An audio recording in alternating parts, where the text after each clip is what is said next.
मुंबई के अंदर एक फ्लैट में, जहां पर एक 70 साल की बुजुर्ग महिला अपने एक जवान बेटे के साथ रहा करती है। दोस्तों, एक दिन यहां पर बेटा अपने दो दोस्तों को बुलाता है और उनसे कहता है कि हमारे घर पर चिकन की और शराब की पार्टी है, आप दोनों यहां पर आ जाइए। दोस्तों, वो दोनों वहां पर पहुंच जाते हैं और वहां जाने के बाद चिकन की पार्टी करते हैं, शराब की पार्टी करते हैं। लेकिन उसके बाद यहाँ पर 70 साल की बुजुर्ग महिला उन दोनों लड़कों से संबंध बनाने की जिद करने लगती है और फिर यहाँ पर होता है इतना बड़ा कांड कि दो लोगों की यहाँ पर जान चली जाती है। दोस्तों, अगर आप लोग भी पूरे मामले को डिटेल से जानना चाहते हैं तो वीडियो को ज़रा सा भी स्किप ना करें, लास्ट तक वीडियो को ज़रूर देखिएगा। आगे बढ़ने से पहले हमारी वही रिक्वेस्ट कि जो हमारे चैनल के साथ नए हैं कृपया करके चैनल को फॉलो कर लें, बेल आइकन को जरूर प्रेस करें। नमस्कार, जय हिंद। आप देख रहे हैं APH न्यूज़ राहुल रावत के साथ। दोस्तों, आज की जो हकीकत की घटना आप लोगों को बताने जा रहा हूं,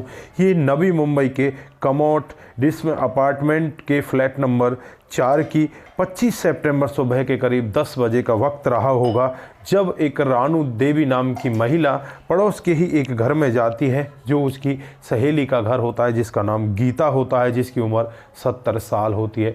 जब उस घर के दरवाजे को बार बार पीटा जाता है, बार बार वहाँ पर आवाज़ दी जाती है, तो अंदर से कोई आवाज़ नहीं आती और जब वो खिड़की से झांक कर देखती है तो उसकी आंखें फटी की फटी रह जाती हैं। घर के अंदर से बहुत ही ज़्यादा LPG गैस की बदबू आ रही होती है।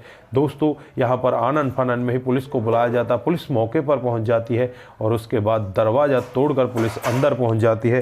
जो अंदर का दृश्य देखती है तो वहाँ पर जो गीता होती है वो बेड के नीचे पड़ी होती है और उससे थोड़ी आगे जो देखा जाता है तो इसका बेटा जितेंद्र, वो भी यहाँ पर लहूलुहान अवस्था में पड़ा होता है। अब यहाँ पर पुलिस को लगता है कि शायद इनके साथ कोई बहुत बड़ी गड़बड़ी हुई है। फिर उन्हें आनन फानन में ही हॉस्पिटल में ले जाया जाता है और वहाँ जाने के बाद डॉक्टर साहब जब चेकअप करते हैं तो इन दोनों को मृत घोषित कर देते हैं। अब पुलिस के लिए बड़ा सवाल कि अंदर से कुंडी लगी हुई है और घर के अंदर इनके साथ में हुआ क्या है। लेकिन घर के जो सामान वगैरह देखे जाते हैं तो पता चलता है कि यहाँ से शायद कोई सामान भी चोरी हुआ है। अब यहाँ पर पुलिस आसपास के CCTV कैमरों को खंगालने लगती है और यहाँ पर जो जितेंद्र है उसकी कॉल डिटेल को निकाला जाता है तो पता चलता है जितेंद्र के पास उसी रात को यहाँ पर शुभम नाम के लड़के का फ़ोन आया, जिसकी उम्र 19 साल है, और महेश का फ़ोन आया।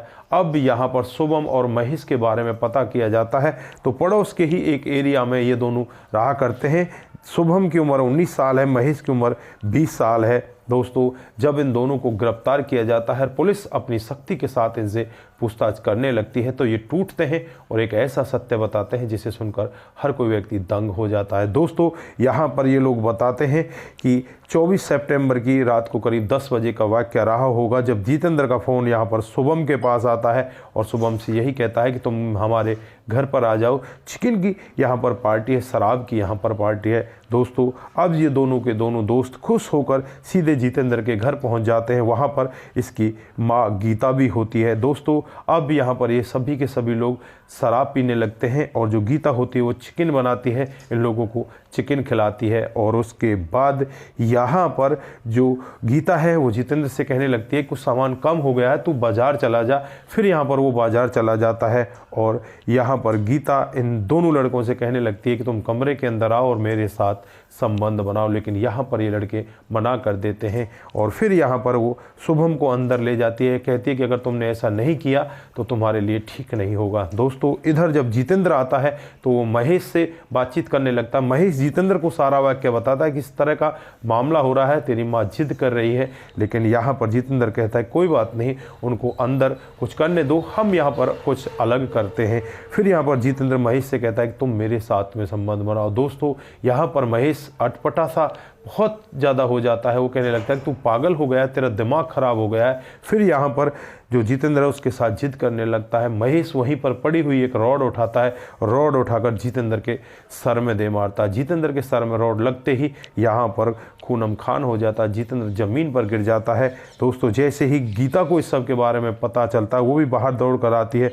जो शुभम है और महेश है दोनों मिलकर अब डर जाते हैं और सोच में पड़ जाते हैं कि कहीं जितेंद्र मर ना गया हो और इसकी माँ अगर जिंदा रह गई तो ये हमें पुलिस पर पकड़वा देगी, क्यों ना इस माँ को भी रास्ते से हटा दिया जाए। फिर ये दोनों मिलकर उस माँ को भी रास्ते से हटा देते हैं और फिर यहाँ से वो वापस जाने लगते हैं। दोस्तों जब वापस जाते हैं तो जो कुंडी है उसे अंदर से लगा देते हैं। यहाँ पर एलपीजी गैस को खोल दिया जाता है और छत से फांद कर ये बाहर निकल जाते हैं और वहाँ से सीधे अपने घर पहुँच जाते हैं। दोस्तों जब पुलिस इस पूरे मामले का खुलासा करती है तो पुलिस भी यहाँ पर एक बार सोचने के लिए मजबूर हो जाती है कि आखिरकार जो ये लड़के कह रहे हैं क्या ये सत्य है या ये मनगढ़ंत कहानी बना रहे हैं। आसपास के लोग भी यहाँ पर यही कह रहे होते हैं कि ये लड़के शायद मनगढ़ंत कहानी बना रहे हैं, ऐसा हो ही नहीं सकता, एक 70 साल की महिला ऐसा कह ही नहीं सकती। दोस्तों यहाँ पर फिलहाल के लिए पुलिस ने उन दोनों लड़कों के खिलाफ मामला दर्ज कर लिया है। उन दोनों लड़कों को गिरफ्तार करके उन्हें जेल के अंदर